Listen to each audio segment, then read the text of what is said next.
예, 오늘은 스가랴서 13장 1절에서 9절까지 말씀을 가지고 여호와는 내 하나님이시라 이런 제목으로 말씀을 나누도록 하겠습니다.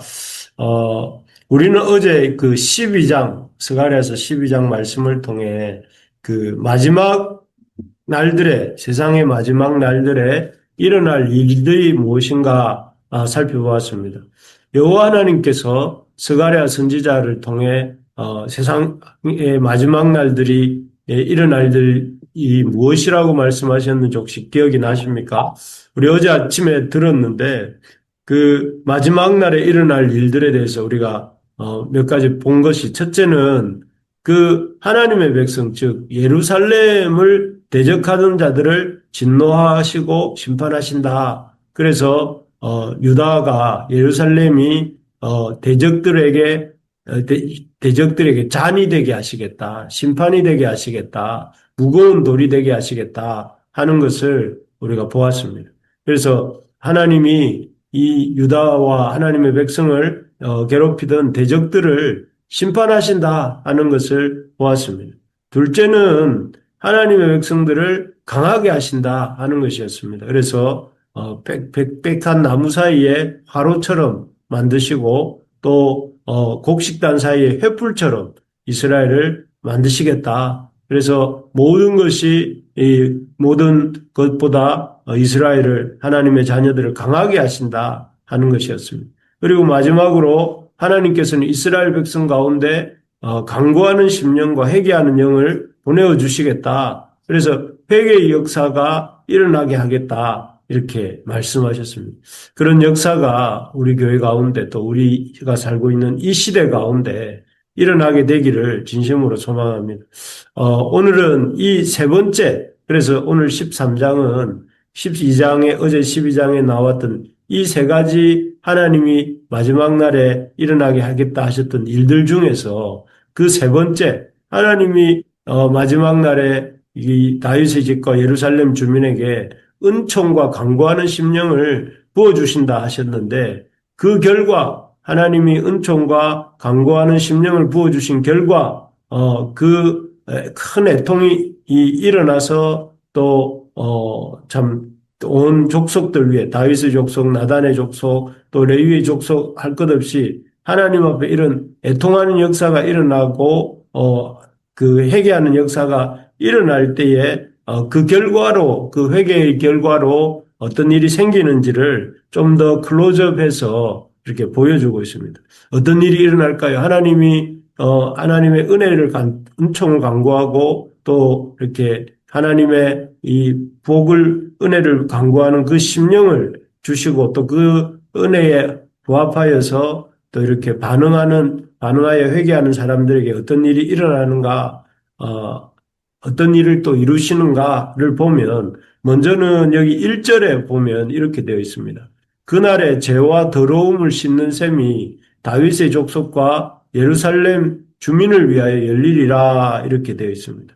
여기 보는 것처럼 어, 죄와 더러움을 깨끗하게 하는 씻는 셈이 열린다 했는데 이 구약에서 이렇게 죄를 지었을 때에 그 죄사함을 얻기 위해서 하나님의 백성들이 해야 되는 일이 뭐였습니까? 그것은 정기적으로 그리고 또 이렇게 죄를 지을 때마다 정결 의식을 행해야 했죠. 그래서 뭐 우리가 잘 아는 레위기의 많은 제사들이 거기에 나옵니다. 그런 제사들을 이렇게 행해서 제사함을 받고 또 하나님 앞에 나아가야 하는 예를 갖추어서 나아가야 하는 그런 것들이 있었습니다. 하지만 여기 보는 것처럼 마지막 날에는 죄와 더러움을 씻는 셈이 열린다고 합니다. 셈이라는 말에서 여러분 떠올리시겠지만 끊임없이 이렇게 솟아나고 또 누구든지 언제든지 나가기만 하면 이렇게 그 셈의 혜택을 볼 수 있는 곳이 셈이지 않습니까? 그래서 이제 죄를 지을 때마다 그 과거 구약에서처럼 정기적으로 나아가야 되고 또 죄를 지을 때마다 나아가야 하는 것이 아니라 정결 예식을 행해야 하는 것이 아니라 그냥 이 하나님이 주신 정결하게 하는 셈에 나아가면 언제든지 제사함을 받고 정결함을 덧입을 수 있는 그런 시대가 된다 하는 것입니다. 그게 바로 우리 주 예수 그리스도의 구원의 사역이고 또 바로 예수 그리스도가 그 구원의 사역을 통해 흘려주신 보혈이다 하는 것입니다.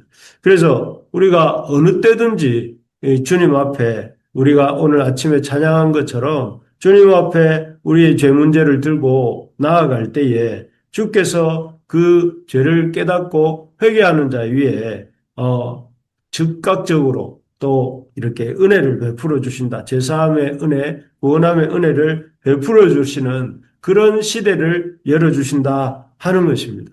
참 이것이 우리가 얼마나 놀라운 축복이며 선물인지 모릅니다. 아마 우리가 구약시대를 조금이라도 살아보았다면 즉각적으로 알게 될 텐데 참으로 큰 은혜인 것입니다. 그래서 우리가 날마다 어떤 일보다 밥을 먹고 우리가 날마다 씻는 일보다도 더 중요하게 생각해야 될 일이 어쩌면 우리 주님의 보혈 앞에 나아가서 주님이 보혈을 통해 주시는 제사함과 구원함의 은혜를 이렇게 누리고 덧입는 그런 길인 줄 믿습니다. 우리 주님께서 우리를 위하여 정결하게 하는 셈을 열어주셨다는 죄와 더러움을 씻어내는 그 셈을 열어주셨다는 사실을 우리가 기억하고 또 의지하고 또 날마다 맛보는 우리 모두가 되시기를 주님의 이름으로 축복합니다.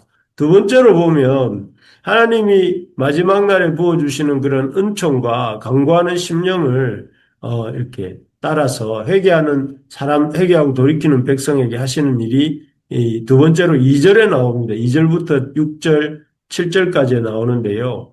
여기에 보니까 어떤 일인가 2절을 제가 한번 읽어보겠습니다. 만군의 여호와가 말하노라. 그날에 내가 우상의 이름을 이 땅에서 끊어서 기억도 되지 못하게 할 것이며 거짓 선지자와 더러운 귀신을 이 땅에서 떠나게 할 것이라 이렇게 되어 있습니다.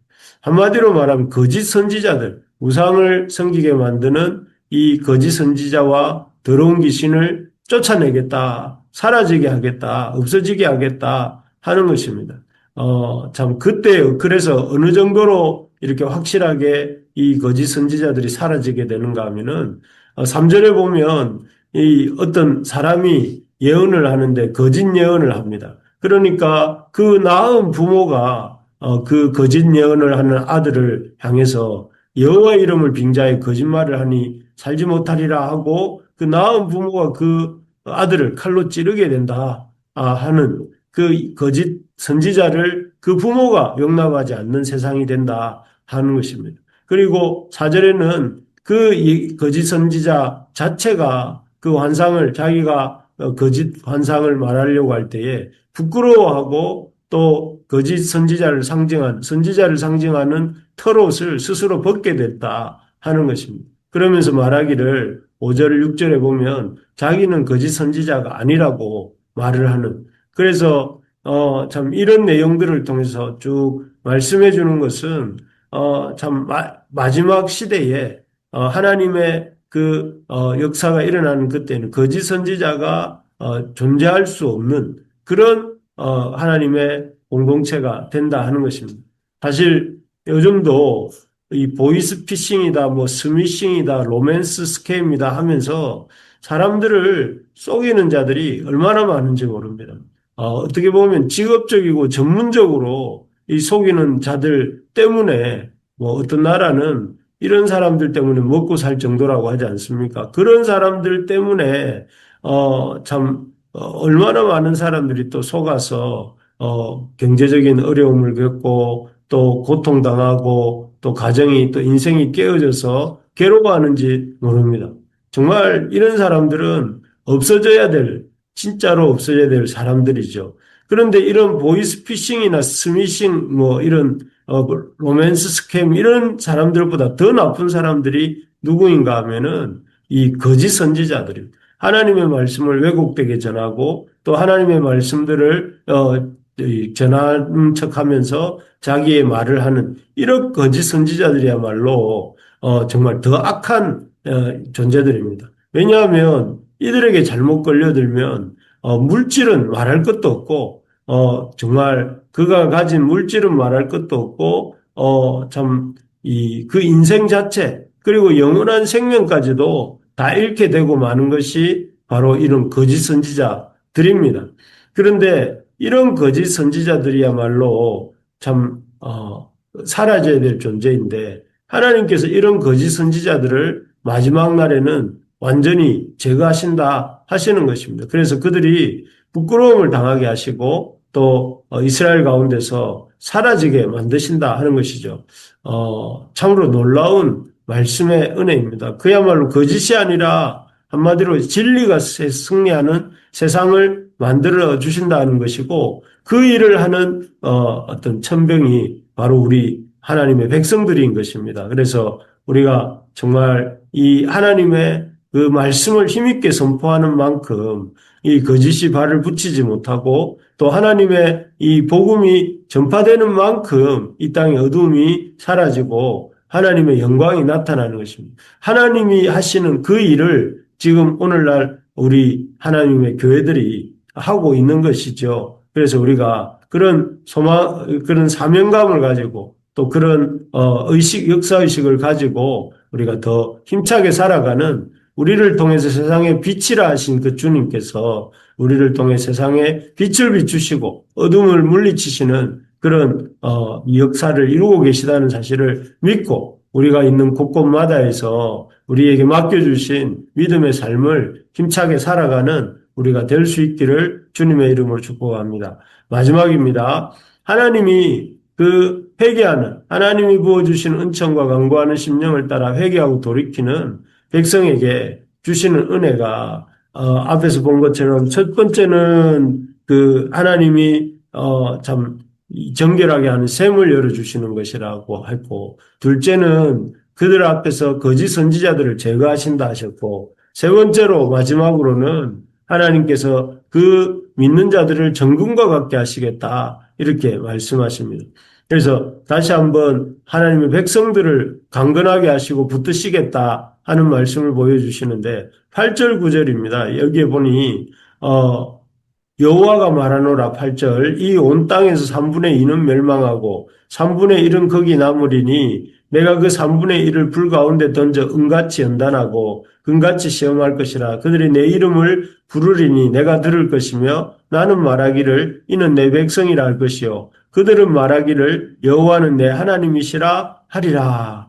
마지막 날에 하나님의 백성 역시 어떻게 보면 불같은 이런 시험을 겪게 될 것이다 하는 말씀이죠. 그래서 그 불같은 시험이 있는데 그 시험은 우리를 불로 태워버리고자 하는 시험이 아니라 그것은 우리를 금같이 은같이 연단하기 위한 그런 시험이라고 말씀하면서 그런 시험을 통해서 우리를 하나님의 백성으로서 이렇게 연단하시고 또 이렇게 만들어 가신다 하는 것입니다.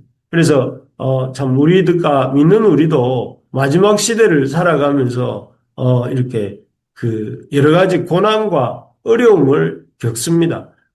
그리고 그 고난과 어려움 때문에 힘들 때도 있고 낙심될 때도 있습니다. 하지만 그러나 그 모든 것조차도 우리를 연단하시는 은을 연단하는 것처럼 하나님 우리의 믿음을 연단하시는 과정이고 또 그것을 통해서 우리의 믿음이 그야말로 정금과 같이 되게 하시고자 하시는 하나님의 뜻이 있다 하는 것을 깨달아야 되겠습니다. 그래서 그런 어려움의 순간에도 믿음으로 나아가는 우리가 되라 이렇게 말씀하시는 것이지요.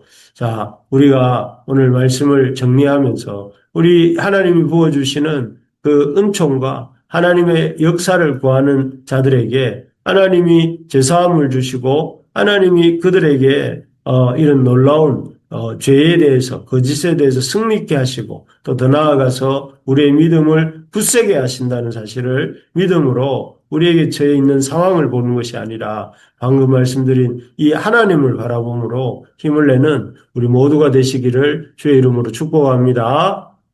아멘. 아멘. 예, 우리